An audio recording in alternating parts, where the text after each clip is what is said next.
mungkin zaman sekarang kan kita pembayaran lewat e-commerce ya Buya ya.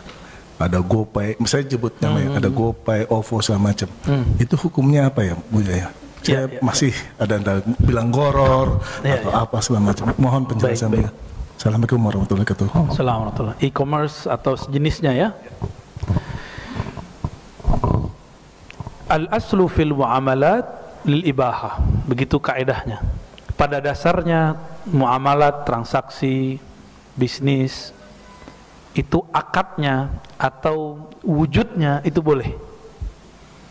Jadi dibuat unlimit oleh Allah Subhanahu wa taala. Itu bukan hadis Pak ya, itu kaidah yang disepakati oleh para ulama 3 mazhab ya, tapi diperdebatkan oleh ulama Hanafiyah. Pada dasarnya muamalat itu transaksi bisnis, akad-akadnya boleh dengan syarat tentunya sesuai dengan syariat. Di zaman dulu orang sering untuk mendapatkan satu barang melakukan barter. Maka dulu jual beli disebut ishtara yashtari, istiraan. Aktivitasnya disebut bai'. Bai' ini kemudian ada di situ sigat, kalimat untuk terima jawab ya. Penyerahan dan diterima. Namun di zaman Rasulullah hanya ada sekitar 24 sampai 26 transaksi bisnis.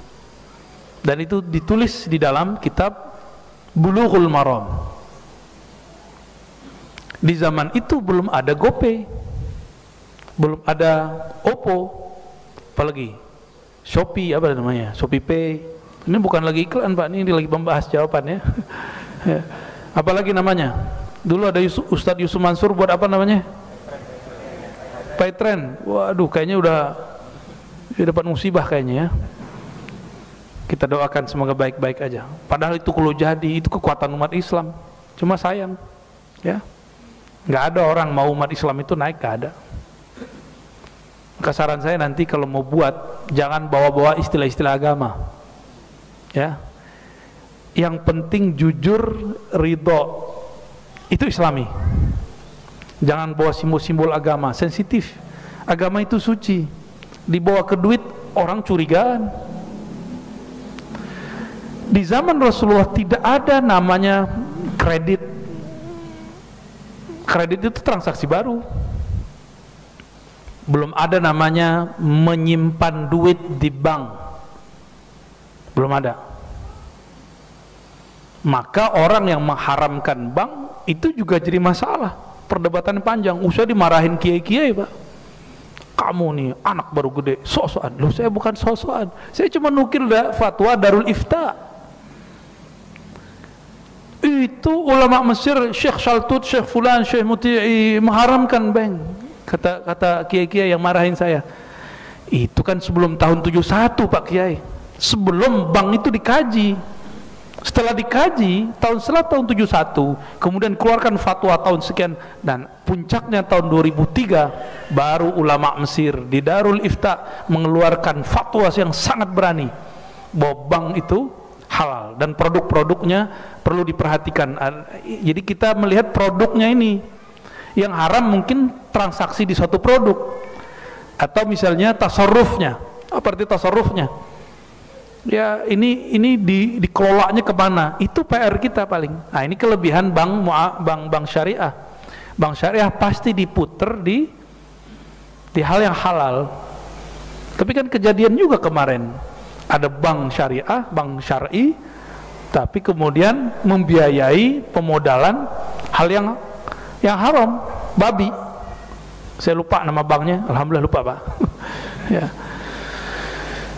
Di zaman Rasul ada namanya riba. Riba itu kalau saya nuker emas, emasnya beda ukuran, beda nilai, baru disebut riba. Maka dulu standarnya nilai emas. Karena dulu emas itulah yang menjadi standar nilai satu alat tukar. Rupiah, dolar dulu berdasarkan emas. Sekarang dolar suka-suka mereka nyetak, benar nggak? Jadi sekarang mata uang bukan berdasarkan emas. Artinya dia sudah jauh daripada praktek bisnis yang ada di zaman Rasul, praktek muamalat yang ada pada zaman Rasulullah. Jika terjadi namanya di dalam bank itu apa namanya, peminjaman. Kata pinjam di sini beda dengan kata pinjam di zaman Nabi. Di zaman Nabi, saya nih minjem ke Kiai Abdurrahman, telat bayar, kata Kiai ini belum menjadi Kiai misalnya, besok ente kalau nggak bayar 2 kali lipat, itu riba namanya. Itu yang disebut riba. Sekarang itu orang sebut minjem, tapi dia bukan minjem, Pak. Itu namanya pemodalan. Jadi memberi modal beda dengan pinjam. Ini hasil kajian daripada ulama di Darul Ifta Mesir. Saya cuma nyampein doang, biar jadi bahan juga kita, karena fatwa itu tidak suci. Yang suci cuma Al-Quran dan hadis-hadis yang mutawatir. Hadis-hadis yang sahih pun masih dikritik, apalagi cuma fatwa. Dan saya berkali-kali sampaikan, 2003 ulama Darul Ifta mengeluarkan kehalalannya, kita 2004 baru mengharamkannya, ya. Nah, waktu itu belum muncul kayak e-commerce yang muncul kayak sekarang, belum ada seperti Dana, ya, belum ada GoPay dan segala macam. Ini sudah berbeda dengan yang ada dulu. Maka ulama kita ngambil satu aja, antarodin. Yang penting ridho. Yang penting ridho. Apakah setiap bunga itu berarti riba? Belum tentu.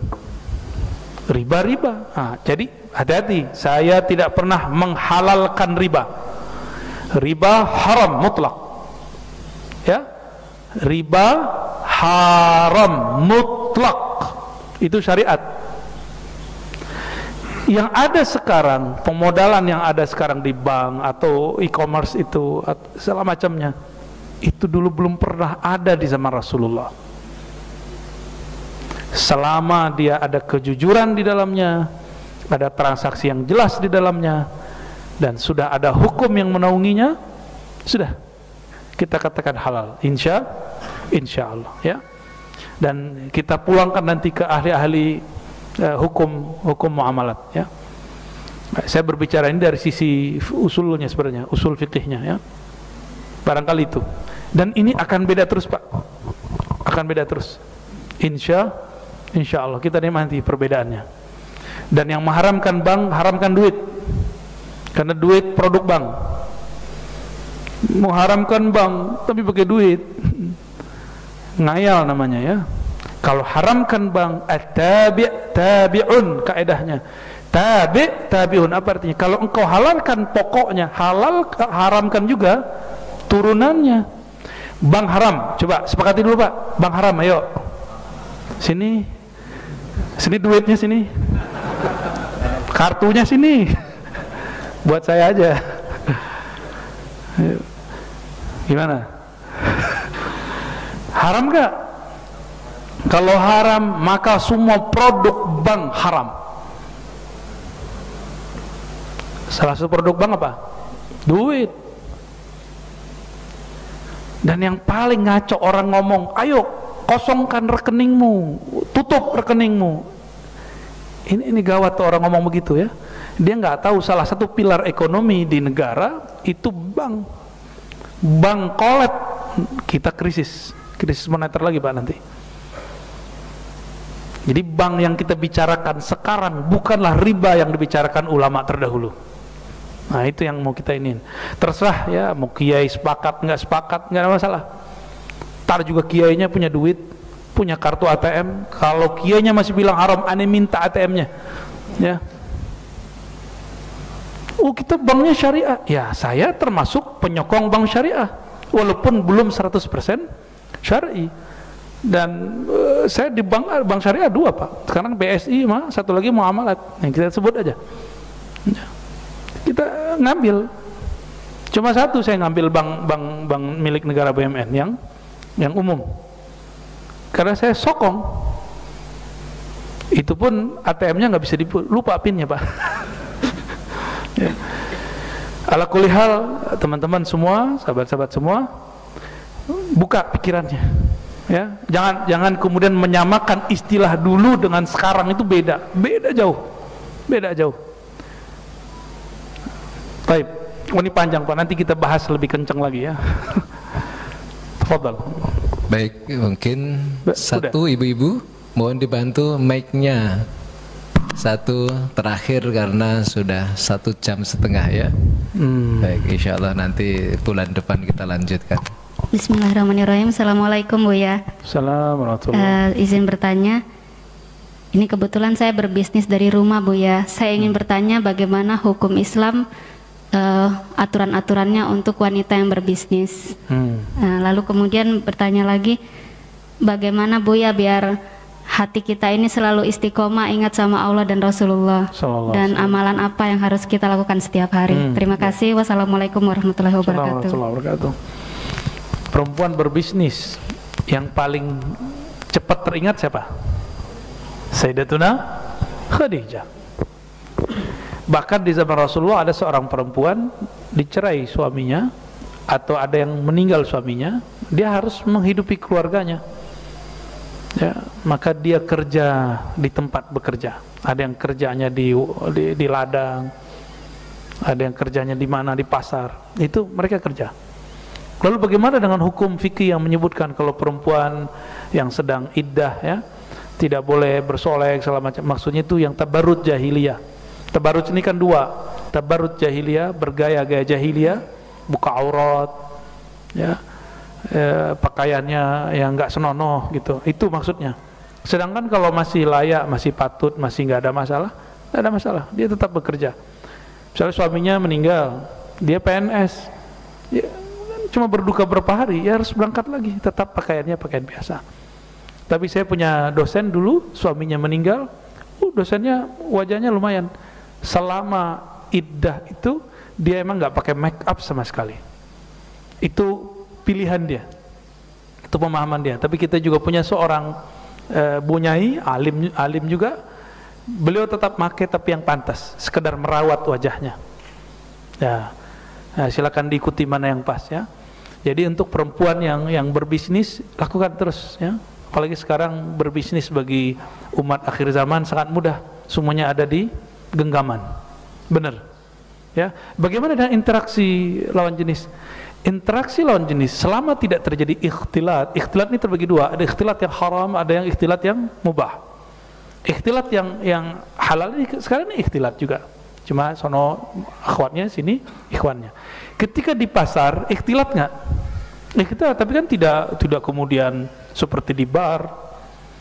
Nabi SAW ketika beliau diundang pernikahan disambut oleh perempuan, hadis Bukhari dan Muslim. Perempuan yang nyambut, berarti ada ikhtilat gitu, yang nyambut perempuan, tapi ikhtilatnya yang mubah. Perempuannya tutup aurat, ya mereka sopan, mereka juga pengen ketemu Rasulullah kok, gitu, yang pantas aja, yang pantas. Jadi jika emang harus bertemu lawan jenis, lakukan sepantasnya, semaklumnya ya. Dan kita sudah tahu batas-batas itu semua. Dan yang terakhir mengenai bagaimana cara istiqamah agar ingat Allah dan Rasulullah SAW. Untuk istiqamah itu bahasa Arab artinya berusaha menuntut diri supaya tetap qiyam, teguh, dan itu butuh bimbingan, nggak mungkin sendiri. Jika tidak punya guru mursyid, maka carilah teman komunitas yang mereka punya kesepakatan untuk beramal satu amalan. Jika tidak punya, maka lihatlah orang-orang yang mengkritik kita, musuh-musuh kita, karena musuh itu kadang lebih mengerti aib kita daripada kawan. Ya, kalau nggak ada juga ya ke laut aja ya. Ya, itu caranya supaya istiqomah ingat Allah Subhanahu wa taala. Tapi cara paling cepat itu berguru, bermursyid. Carilah mursyid di mana aja. Ya. Dan cara untuk ingat Rasulullah, ini paling indah. pelajari sunnah Nabi harian mulai dari bangun tidur sampai tidur lagi. Ini pesan dari salah satu guru kita, Al Habib Ali Al Jufri. Awal datang ke Indonesia, datangnya ke Depok. Ya, saya ketemu di Depok di salah satu hotel dulu. Dan ada acara ya semacam Stadium General, dan kita mendengarkan dan kita minta ijazah dari beliau. Dijelaskan beberapa riwayat hadis Nabi SAW, dan beliau mengajarkan masalah jika engkau ingin bertemu Rasulullah atau ingin dekat, ingat kepada Rasulullah, maka pelajarilah adab-adab Rasulullah dari awal bangun sampai tidur lagi. Maka seakan-akan kita akan melihat nur Nabi di mana saja. Ya. Kalau saya tambahkan, jadi guru saya salah satunya yang mengijazahkan Thariqah Syaziliyah, aurat-auratnya, maka amalan wirid Syaziliyah kita di Ribat itu kita ambil dari beliau. Jadi yang menuduh saya bahwa saya tidak ada ijazah Syaziliyah, ya itu biarin aja dia menuduh ya. Saya dapat ijazah auratnya. Untuk khalwat, untuk talqin zikir kita menggunakan Thariqah Naqsyabandiyah, Khalwatiyah, Qadiriyah. Itu yang diijazahkan dan ijazahnya ada ya. Tapi untuk Syaziliyah kita dari Syekh Abdul Rabb Nazari. Apa kata beliau kepada kami? Sebenarnya alam semesta ini adalah pancaran dari nur Nabi Muhammad sallallahu alaihi wasallam. Maka kamu memandang ke siapa saja, ke benda apa saja, di situ ada nur yang memancar. Inilah kalam Abul Abbas Al-Mursi, gurunya Ibnu Athaillah As-Sakandari. Apa kata beliau? Jika aku tidak memandang Rasulullah sesaat saja, aku kafir. Karena beliau memandang kemana aja, di situ dia lihat ada nurnya Nabi Muhammad sallallahu alaihi wasallam. Ini cara pintas. Kalau yang Al Habib Al Jufri, amal, adab dari awal bangun sampai tidur. Kalau Syekh Abdul Rabb An-Nawari, apa kata beliau? Pandanglah semuanya terpancar dari nur Nabi Muhammad sallallahu alaihi wasallam. Nanti lain waktu kita bahas tentang nur. Kajian Nur Muhammad masih boleh. Ya. Yang nggak boleh kajian Ma'rifatur Ruh. Ya, Nur Muhammad masih diizinkan. Insya Allah itu saja kajian kita pada duha ini. Semoga Allah memberkahi siapapun yang hadir. Mohon maaf seperti biasa, tidak usah salaman ya.